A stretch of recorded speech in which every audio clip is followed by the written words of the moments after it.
Koro wasetieko yweyo masani kendo mane yweyo mwaka Omogi. Kwa duogo kendo wadhi tieka koro chenro to koro ang'wa kanyo koro mosadek mar okinyi ma kawuono. Oscar, nitie gik mathoth mapontiere karka.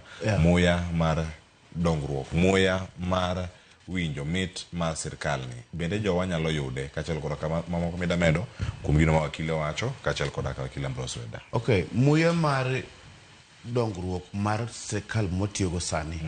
One called the finance minister, for example. Nyocha wakao nyaka budget committee. Nyaka nyocha wakao budget committee through samatandi pokuti kutedu achiel. Nyaka nyocha wakao treasury. Mbadi no pokoso mukata budget. Kore kote some of the first budget in June. Koro broad-based government majaluni tiere. Nyaka wamie muda moro matin.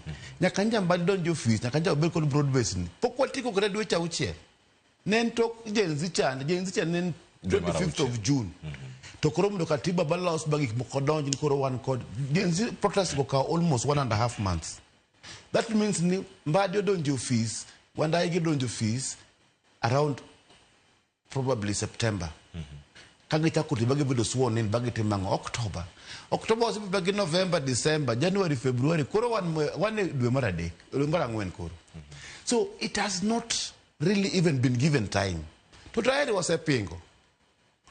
Number 2, gikma okilo wacho, ingeni teach mar fighting for justice. Oken gimaraj. Tokonya bedo nen ting mar community achiel. Obed ting mar jo Kenya. Kik bed ni community achiel tu ema nyaka fight for justice e kaji yudi. Mane gimana wacho. Gima wacho ni kataboda ni kendo Cleophas. Dhako isero nyaka tho. Koro waserura sera. Inyalo bet ni nyombo. Koro ken right in right mar bedo kode. Kakidwa bedo kode. Mano right mari, mano ratiro mari. It is your right. But why do you have to sero? It is because maneka kajidak. Number 3, teche maneno rengo nentiere ginene. Pesa mangana wachono gobeni priority availability. Baga gik mitiyogo mondo kikwa yut timoko monego bednu wayudo. For example, pesa manitiyo go stadium Masiaya. Nen budget mane. Seche makoro orengo kod other people decide ni gidwa yao stadium on 1st of January. This year, stadium poko no tieki. Ba president order mundo sirkal madungo odhi tiek sirkal odhi los copy odhi timo nen budget mar county. Sani koro wado timo June 1st Madaraka Day itime Homa Bay. Gitieko stadium barabara moko bei loso kacha. Because of that reason. No nego bed 1st of June Madaraka Day ni. Nitero event ni kure. Makueni County. I think it's Kitui County or Makueni County. To no lock because kakane ni Homa Bay no the boy influence sirkal. Some again influence sirkal kijoze tim kachande. Airport ma Homa Bay loso, barabara mane Homa Bay loso, gikmoke timo nkech gi influence. That day a public holiday mondo tim kanyo. Public holiday ko tim kanyo so tima 1 week hotels ma Homa Bay obedo booked. One hotel ma Homa Bay cha kato bed nen kod loan.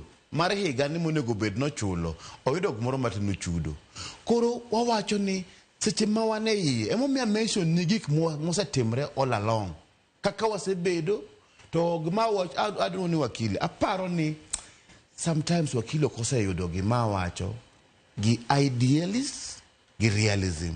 Wasebedo gi katiba for 15 years 2010 to 2025 mago higni apaga beach but gik mawaduaro mane katiba ma 2010 ni poko timore emomiyo wakili wacho kako nego bedi en ni barabara madhi ka governor seche moko imiyo priority molo barabara madhi ka just a simple MCA. Mano is not the right thing but mane kaka en because availability of resources priority bendi to jokma influence. Iyo doka chemo ndalo moko ne wan kod kataba na Siaya te doka chemo ko the speaker wuka Sembo West.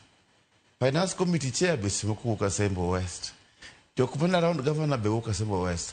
Koro at that the fact ni jogo adeko te wuka Sembo West. Ibro neno ka kore dhi katiba dhi budget that county. To semoko things are skewed to around that place.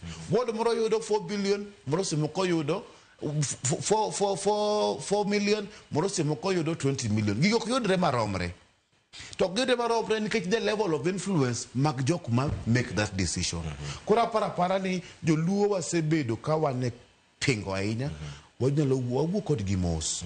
Mondo wangeni bet mbele kae chal kama emomiyo jo Central ka nyaka jo Rift Valley wacho ni hawa si Wajaluo waanze kupinga ndio serikali ende mzuri. Na ngonya kubedi baada ya mara ngata chien.